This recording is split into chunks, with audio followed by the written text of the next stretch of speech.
I'm Enrique Latoison. This video is brought to you by Commentary Creations, your 3-minute lawyer. Today we're going to talk about Bryan Kohberger, who refuses to speak at his arraignment. Okay, so what is this about and what is going on here? For somebody that's accused of killing 4 people, he got rather quiet very quickly. So is this a big deal? Is this normal, or what's taking place here? So here in Pennsylvania, I will tell you, this happens all the time.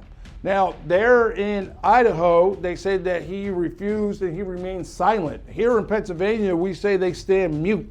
That's typically what takes place. So when you go to a formal arraignment process, this is the process where you go from a district court level up to a higher level, the Court of Common Pleas. Now here in Pennsylvania, we call it a Court of Common Pleas. In Idaho, it's the next level. And at that court is when you formally make your plea. Now here in Pennsylvania, at our arraignment, the clients don't say anything. We say they're standing mute. There in Idaho, on behalf of Mr. Kohberger, the attorney said he stands silent. And what that means is that the judge ultimately still enters a not guilty plea in for Mr. Kohberger, but the judge is the one who does it and not Mr. Kohberger.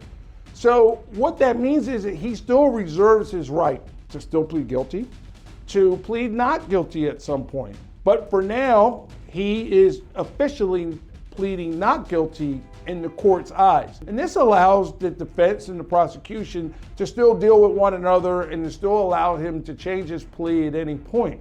Now, I want to talk about something else. The prosecution in this case, pretty gangster move as far as I'm concerned, a great move for the prosecution. What they did was to keep Mr. Kohberger from having a preliminary hearing, which was originally scheduled in June, they did a grand jury.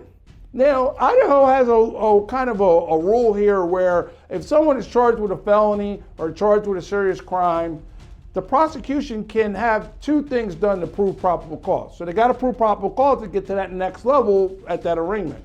They can either have a preliminary hearing, which was originally scheduled for June, or they can do what you call the grand jury. Now, there's a huge advantage for the prosecution when they do a grand jury. So if you do a grand jury, the defense cannot cross-examine that evidence. The defense is not in the room. They're not there when this evidence is being presented. So the prosecution is able to put this evidence on in a pretty favorable environment and then present this evidence and then allow the grand jury to indict Mr. Kohberger. By doing that, preliminary hearing is canceled. Pretty good move on the prosecution's part. And now he's up at the trial level. And this is where he was during the formal arraignment, where we hear about the fact that he didn't say anything. Now, this is a pretty bad for the defense in this case because they don't get a chance to cross-examine the evidence. The defense doesn't get a chance to attack the evidence. They don't get a chance to cross-examine anyone. They don't get a chance to have someone on the stand where they get to go against the witnesses. This is a pretty gangster move for the prosecutor, and I would say, good for them. If the law allows it, it's nothing illegal. They are putting on the best case that they can, and they owe nothing to the defense to do something that was going to be better for them. So right now, this is part 2 of this series. You can also check out my video on preliminary hearings to get an idea of what he missed or what was taken away from him.